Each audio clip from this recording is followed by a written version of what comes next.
আপনি কি স্ক্যাবিক্স বা চুলকানির জন্য ট্যাটাসল সলিউশন ব্যবহার করছেন কিন্তু বুঝতে পারছেন না কতদিন পর পর লাগাবেন, কয়দিন ব্যবহার করবেন, ভুলভাবে লাগালে ক্ষতি হবে কি না?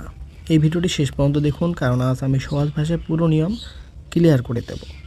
মূল ভিডিও শুরু করার আগে আপনি যদি এই ধরনের ইনফরমেটিভ ভিডিও সবার আগে পেতে চান তাহলে এখনই সাবস্ক্রাইব করে রাখুন, আর ভিডিওটি উপকৃত মনে হলে একটি লাইক ও শেয়ার করে অন্যকে দেখার সুযোগ করে দিন। আজকে আমরা কথা বলবো ট্যাটাসল সলিউশন অর্থাৎ মনোসালফিরাম নিয়ে। এটি একটি টপিক্যাল ওষুধ, শরীরে লাগানোর ওষুধ। মূলত এটি ব্যবহার করা হয় স্ক্যাবিক্স, তীব্র চুলকানি, মাইট বা উকুন জাতীয় সমস্যায়। ট্যাটাসল সলিউশন কিভাবে কাজ করে? এই ওষুধ ত্বকের ভেতরে থাকা স্ক্যাবিক্সের জীবাণু বা মাইটকে মেরে ফেলে এবং চুলকানি ধীরে ধীরে কমায়। এখন প্রশ্ন হচ্ছে কতদিন পর পর ব্যবহার করবেন?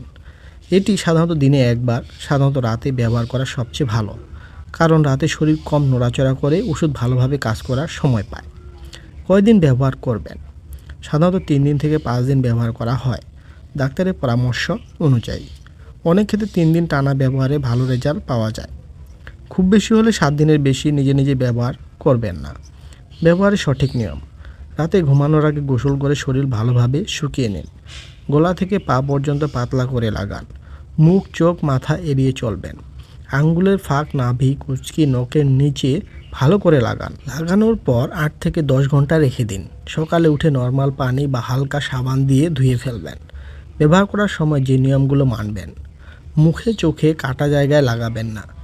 ছোট বাচ্চা ও গর্ভবতী হলে অবশ্যই ডাক্তারের পরামর্শ দরকার।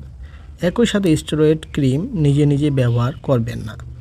ব্যবহার করার সময় হালকা জ্বালা পোড়া বা শুষ্কতা হতে পারে, এটা সাধারণত ভয়ঙ্কর নয়। কখন ডাক্তারের কাছে যাবেন? 5 থেকে 7 দিন পরেও যদি চুলকানি না কমে, ত্বক খুব লাল হয়ে যায়, ফোসকা বা অ্যালার্জি দেখা দেয়, তাহলে অবশ্যই ডাক্তারের পরামর্শ নেবেন। এই ওষুধ নিয়ে যদি আপনার কোনো প্রশ্ন থাকে কমেন্টে লিখে জানান। ভিডিওটি কাজে লাগলে লাইক দিন, চ্যানেলটি সাবস্ক্রাইব করতে ভুলবেন না এবং শেয়ার করুন যাতে অন্যরা এই ভিডিওটি দেখে উপকৃত হতে পারে। ধন্যবাদ।